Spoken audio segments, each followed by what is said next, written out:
All right, I'm back. A bunch of you have been sending me messages asking where I am. Some of you said you're worried that something happened to me. For future reference, if you don't see me for a while, it's because I'm working on something important enough for me to stop doing everything else. If you watch my videos and debates, you've seen me say that we can trace all of Muhammad's teachings and practices to the groups that were around him in the 7th century. You've seen me say that if we take certain beliefs and stories of the Jews, and certain beliefs and stories of the Christians, and certain stories and practices of the pagans, and we roll them up into a ball, we get Islam. I've made that point dozens of times, but I always knew that there was something missing. Muhammad only took some teachings from the Jews. He only took some teachings from the Christians. He only took some practices from the pagans. So Islam isn't just the product of the beliefs and practices that were circulating in Arabia during the time of Muhammad. It's also the product of some sort of selection process, which leads to the question, why did Muhammad choose the beliefs and stories and practices that ended up as part of Islam? And up until about 2 months ago, I always thought that he simply tried to fit as much together as he could, and he left out whatever wouldn't fit. Then one day, I was hanging out with Anthony Rogers, and he was talking about Paul Vitz's book, Faith of the Fatherless, which is about the impact fathers have on the religious beliefs of their children. You wouldn't even think about Muhammad when you're reading this book, because it focuses on theism and atheism. But Tony pointed to a passage at the end of the book and said, read that and think about Muhammad. And suddenly I understood why Muhammad chose the beliefs and practices that are now part of Islam.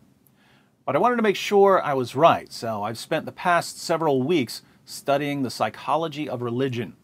Psychology of religion usually doesn't deal with whether religious beliefs are true or false. It deals with psychological factors that can play a role in what we believe. For instance, if your father's a pastor who beat you every night when you were a kid, that experience might not just affect your view of your father. It might also affect your view of the church, authority figures, God, and so on. And here's what's interesting. When you look at Muhammad's childhood and you do some research on the psychology of religion and you ask, what sort of religious beliefs and practices would someone with Muhammad's childhood experiences find appealing? The answer is precisely the sorts of beliefs and practices which, when collected together, are now called Islam. In other words, I once explained Islam in terms of what it's made of and where those beliefs and practices came from. But there was something missing, namely, why those beliefs and practices, rather than others, became part of Islam. And now we have that missing piece of information because we know from psychology why someone like Muhammad would favor the beliefs and practices that he favored. So we now have a complete explanation for the origin of Islam. And when you put it all together, it's so clear that I think I might actually understand Muhammad and Islamic theology better than anyone else in history. That's a pretty extreme claim to make, so let me clarify. I'm not saying I know more facts about Muhammad or the Quran or Islamic theology than other people. There are many people who know far more facts than I do. But studying facts and information is very different from entering Muhammad's head and digging down deep into his subconscious and documenting the psychological origins of Islam. That's what I've done. Now, the good part for you is that since I understand Muhammad and Islamic theology better than anyone else in history, you're about to understand Muhammad and Islamic theology better than anyone else in history besides me, because I've studied everything and can put it all together into a video.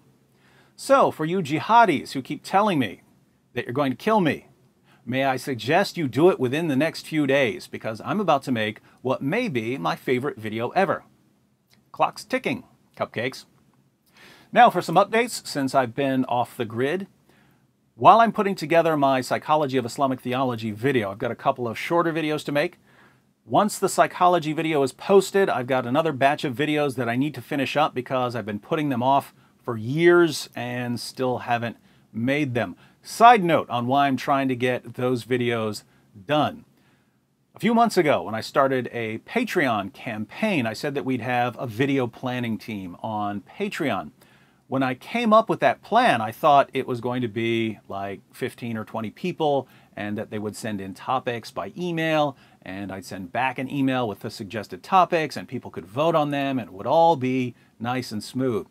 But hundreds of people signed up, which is really good because that's what you want to happen on Patreon, but I had no idea how to organize and vote on videos with that many suggestions coming in. I've heard that there's a polling system on Patreon, but I have problems with the Patreon website. Some of the pages are jumbled up on my computer, so it's hard to tell what I'm doing. I thought that they just had a lame website, so I figured they'd eventually fix it. But I noticed that some other sites do the same thing on my computer, like certain pages on Rotten Tomatoes. Everything that should be spread out on the page is all in one pile. I'm mentioning this because some of you are tech people and might know how to fix that, which would make my life easier because I won't have to go to other computers to do things on Patreon. So PM me if you know what causes that problem. I can send you screenshots if you need them. Anyway, I figured that if there are going to be a bunch of people suggesting video topics, I could just focus on those topics instead of coming up with my own topics. But I knew that I had somewhere between 15 and 20 videos that I'd started working on months or years earlier, but had never finished because they'd be harder to edit or required a lot of extra reading or were just longer. One of the downsides of making YouTube videos is that you start thinking in terms of how many hits a video is going to get, and you measure success by hits. And the reason that's a problem is that I sometimes think of a video that would make an awesome point, but I know it'll take me 2 weeks to research it and put it all together. So I start working on it, but as I'm working on it, I keep thinking of other videos that would be much easier and quicker to make because I've already read the books and have all of the sources laid out.